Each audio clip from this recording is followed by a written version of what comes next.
नमस्कार दोस्तों, आपका स्वागत है हमारे भक्ति कथा चैनल पर।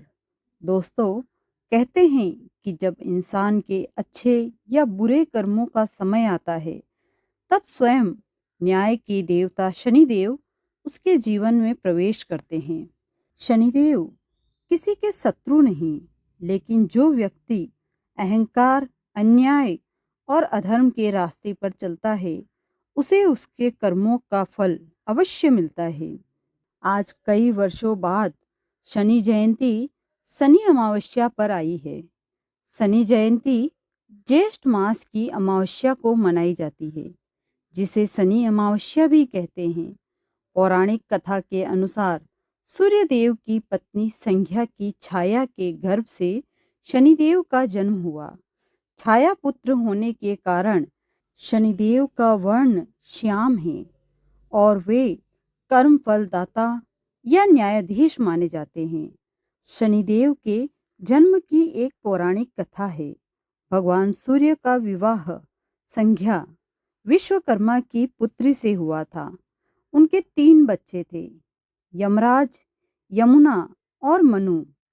सूर्यदेव के तेज को सहन न कर पाने के कारण संध्या ने अपनी परछाई यानी छाया को सूर्यदेव के पास छोड़ दिया और खुद तपस्या करने चली गई। छाया ने सूर्यदेव की वर्षों सेवा की। इस दौरान छाया ने शिवजी की तपस्या की थी, जिससे उनके गर्भ में तेज उत्पन्न हुआ। जब शनिदेव का जन्म हुआ तो उनका श्याम रंग देखकर सूर्यदेव ने छाया पर संदेह किया और उन्हें अपना पुत्र मानने से मना कर दिया। इस बात से दुखी होकर शनिदेव ने अपनी कुदृष्टि से सूर्यदेव को काला कर दिया। शनिदेव ने कठिन तपस्या करके भगवान शिव से सर्वोच्च न्यायाधीश का पद प्राप्त किया। उन्हें यमराज कर्म फलदाता के साथ मिलकर मनुष्यों को उनके कर्मों का फल देने का कार्य मिला। शनिदेव को सरसों का तेल, काले तिल और नीले फूल अर्पित करने चाहिए। शनिवार के दिन दान करें जूते, चप्पल या काले कपड़े का।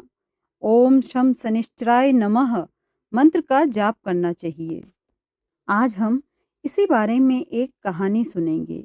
आज की ये कहानी सिर्फ कहानी नहीं, बल्कि जीवन बदल देने वाली सीख है।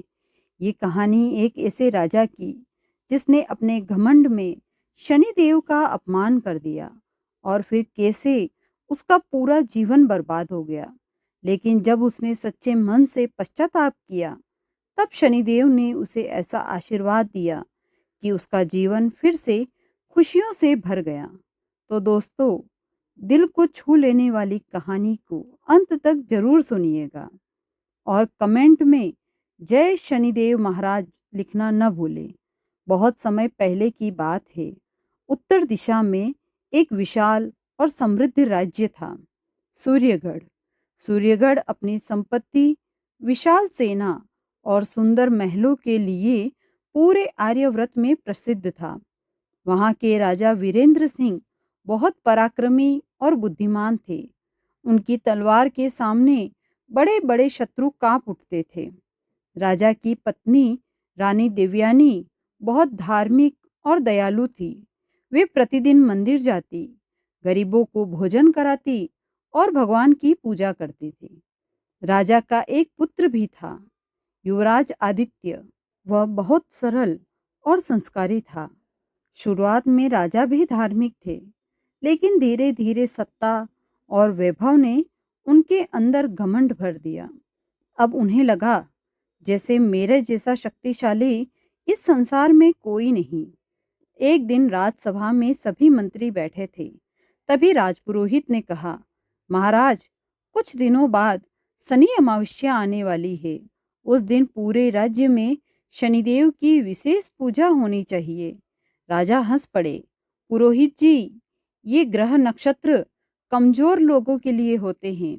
मेरे भाग्य को कोई ग्रह नहीं बदल सकता। सभा में सन्नाटा छा गया। राजपुरोहित गंभीर स्वर में बोले, महाराज, शनिदेव न्याय के देवता हैं। वे राजा और भिखारी में भेद नहीं करते, लेकिन राजा ने उनकी बात को मजाक समझ लिया। धीरे धीरे शनि अमावस्या का दिन आया। पूरा सूर्यगढ़ दीपकों की रोशनी से जगमगा रहा था। हर गली में लोग शनिदेव के भजन गा रहे थे। महिलाएं पीपल के वृक्ष के नीचे दीपक जला रही थी। गरीबों को भोजन कराया जा रहा था। लेकिन राजमहल में नृत्य और मदिरा का उत्सव चल रहा था। उसी रात आकाश में अचानक काले बादल छा गए। तेज हवाएं चलने लगी। महल के विशाल दरवाजे अपने आप हिलने लगे। तभी महल के मुख्य द्वार पर एक बूढ़ा साधु आया। उसके शरीर पर काले वस्त्र थे। हाथ में लकड़ी का दंड था। आंखों में अद्भुत तेज चमक रहा था। साधु ने द्वारपाल से कहा, राजा से कहो, एक भूखा साधु भोजन मांगने आया है। द्वारपाल ने जाकर राजा को संदेश दिया। राजा उस समय नर्तकियों के साथ उत्सव में मग्न थे। उन्होंने क्रोध में कहा, उसे कह दो यहाँ से चला जाए। मैं किसी भिखारी को भोजन नहीं देता। द्वारपाल डरते हुए बाहर आया और साधु को सब बता दिया। साधु मुस्कुराया, राजा से कहना, जिसे अपने वैभव पर घमंड हो जाए उसका समय बदलने में देर नहीं लगती। इतना कहकर वो वहां से चले गए। किसी को पता नहीं था वो साधु स्वयं शनिदेव थे। अगले ही दिन से सूर्यगढ़ में अजीब घटनाएं होने लगी। राजकोष से सोना चोरी हो गया। महल में आग लग गई। राजा का सबसे प्रिय हाथी अचानक बीमार पड़ गया। कुछ दिनों बाद पूरे राज्य में सूखा पड़ गया। खेत बंजर होने लगे, नदियां सूखने लगी, लोग भूख से मरने लगे। प्रजा दुखी होकर महल पहुंची। महाराज, हमारी सहायता कीजिए। लेकिन राजा स्वयं परेशान थे। उनकी रातों की नींद गायब हो चुकी थी। राजा के सबसे भरोसेमंद मंत्री राघव ने भी उन्हें धोखा दे दिया। वो पड़ोसी राज्य के राजा से मिल गया। धीरे धीरे राज्य में विद्रोह शुरू हो गया। एक रात रानी देवयानी ने राजा से कहा, स्वामी, ये सब शनिदेव के क्रोध का परिणाम हो सकता है। राजा चिल्ला पड़े, बस करो, मैं किसी ग्रह से नहीं डरता। लेकिन अंदर ही अंदर उनका मन डर से कांप रहा था। कुछ दिनों बाद पड़ोसी राज्य कालिंग ने सूर्यगढ़ पर हमला कर दिया। राजा वीरेंद्र सिंह अपनी सेना लेकर युद्ध भूमि में पहुंचे। भयंकर युद्ध शुरू हुआ। तलवारों की टकराहट से पूरा आकाश कांप उठा। लेकिन इस बार राजा का भाग्य उनका साथ नहीं दे रहा था। उनके सैनिक एक एक करके मारे जाने लगे। राजा का घोड़ा घायल हो गया और अंत में राजा युद्ध हार गए। उन्हें अपना राज्य छोड़कर जंगलों में भागना पड़ा। कभी सोने के महलों में रहने वाला राजा आज फटे कपड़ों में जंगलों में भटक रहा था। रानी और छोटा राजकुमार भी उनके साथ थे। तीनों कई दिनों तक भूखे प्यासे भटकते रहे। एक रात भयंकर बारिश हो रही थी। राजकुमार आदित्य भूख से रोने लगा। पिताजी, मुझे बहुत भूख लगी है। राजा की आंखों से आंसू निकल पड़े, लेकिन उनके पास अपने बेटे को खिलाने के लिए कुछ नहीं था।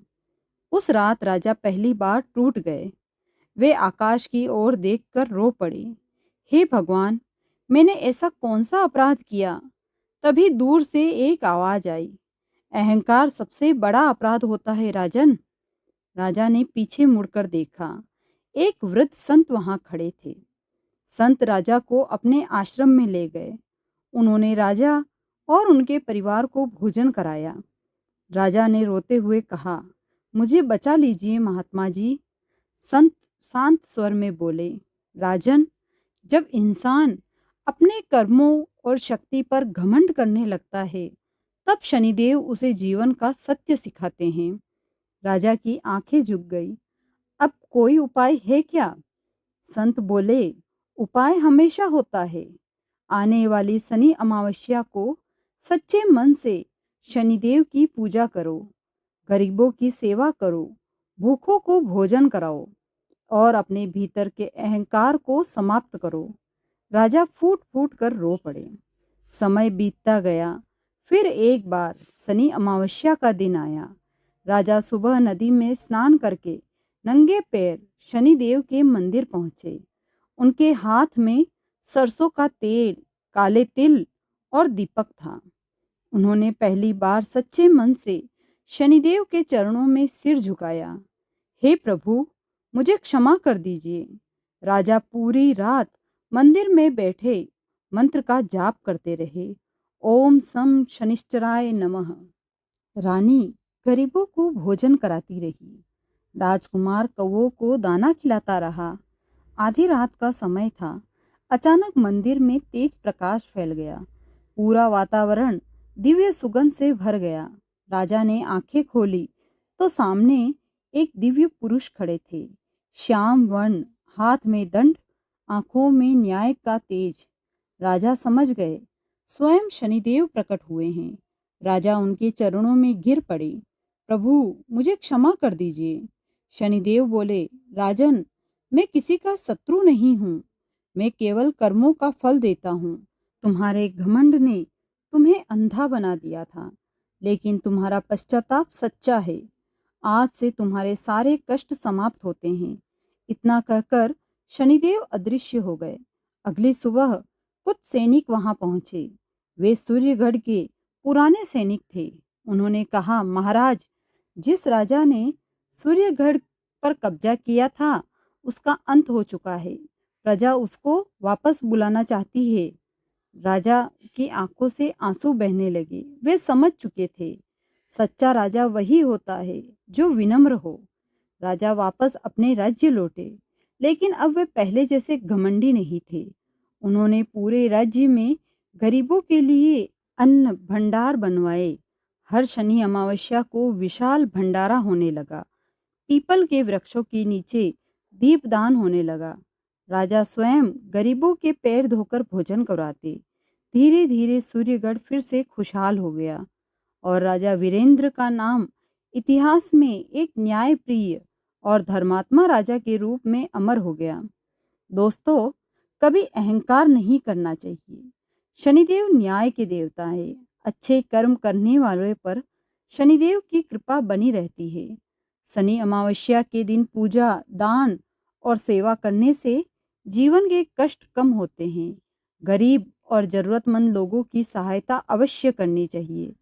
शनि अमावस्या की पूजा विधि: सुबह जल्दी स्नान करें, शनिदेव के मंदिर जाएं, पीपल के वृक्ष पर जल चढ़ाएं, सरसों के तेल का दीपक चढ़ाएं, काले तिल अर्पित करें, ओम सम शनिश्चराय नमः मंत्र का जाप करें, गरीबों और पशुओं को भोजन कराएं।